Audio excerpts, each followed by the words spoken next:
بات پڑھی نسائی شریف میں اور دیگر کتابوں میں، کچھ باتیں انسان کے لیے غذا بن جاتی ہیں. وہ بیمار ہو تو پڑھ کے تندرست ہو جاتا ہے، وہ دکھی ہو تو پڑھ کے سکھی ہو جاتا ہے، سن کے سکھی ہو جاتا ہے. حضرت ام سلیم، حضرت انس بن مالک کی والدہ، ان کے شوہر موجود نہیں تھے، انتقال کر گئے. تو حضرت ابو طلحہ انصاری کہتے ہیں کہ میں نکاح کرنا چاہتا تھا.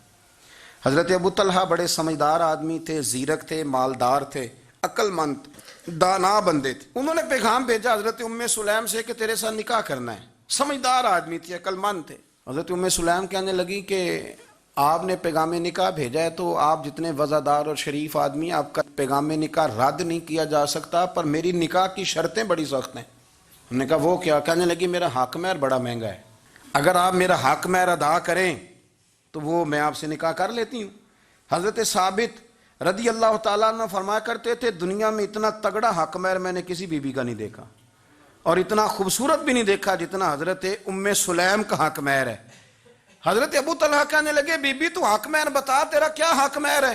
دیکھو ان لوگوں کا ایمان کتنا مضبوط تھا، تعلق کتنا گہرا تھا. ام سلیم کہتی ہے حق مہر دے دو، اور جو لفظ انہوں نے بیان کیے وہ اتنے شاندار ہیں کہ وجد کرنے کو دل کرتا ہے. فرمانے لگی بس حق مہر لوں گی، اس کے بعد کسی چیز کا سوال نہیں کروں گی، ساری زندگی خرچہ نہیں مانگوں گی، روٹی پانی کپڑا جو دو گے پہن لوں گی، پر ایک حق مہر وہ اگر دیتے ہو تو میں نکاح کر لیتی ہوں، اس کے علاوہ سوال کوئی نہیں.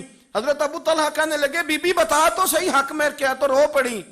کہنے لگی تو غیر مسلم ہے، میرے نبی کا کلمہ پڑھ جا، یہی میرا حق مہر بن جائے گا. تو حضور کا غلام ہو جا، میں ساری زندگی روٹی نہیں مانگتی، میں کسی شے کا سوال نہیں کرتی، میں غریبی میں جیوں گی، میں تھوڑے پہ گزارا کروں گی، پر میرے رسول کا کلمہ پڑھ جا، یہ میرا حق مہر بن جائے گا. آپ یارو اس درد کو سمجھو نا، تو کلمہ پڑھ جا. حضرت ابو طلحہ کہنے لگے میں بھی دین کے بڑا قریب تھا، لیکن تیرا سچا اور سچا جذبہ بتاتا ہے کہ دین سچا ہے. فرمانے لگے تو اب نکاح کر چاہے نہ کر، میں نے مصطفیٰ کا کلمہ پڑھنے کا فیصلہ کر لیا. میں نے فیصلہ کر لیا ہے کہ اب میں نبی پاک کا کلمہ، اور میری یہ شرط نہیں کہ تو نکاح کرے چاہے نہ کرے. یہ وہ واحد حق مہر ہے. ایک بی بی نے حق مہر لیا ہے کہ تو کلمہ پڑھ، تو کلمہ پڑھ اور میں تیرے ساتھ نکاح. اللہ کرے اب بھی بیویاں ہوں جو کہیں کہ پہلے نمازی بن، قرآن مجید یاد کر، پہلے شریف النفس ہو، پر یہ تو بیویوں کی شرطیں نہیں. بیویاں تو کہتی ہیں قبضہ دے، تو اپنی کنجیاں دے، باقی کسی چیز کی ضرورت. میرے رسول کریم علیہ السلام کے غلاموں کی دین کے ساتھ جو کمٹمنٹ ہے، دین کے ساتھ ان کا جو گہرا مضبوط ربط ہے، اس ربط کا انداز یہ ہے کہ عورتیں بھی کہتی ہیں کہ آپ کلمہ پڑھ جائیں، ہمارا حق مہر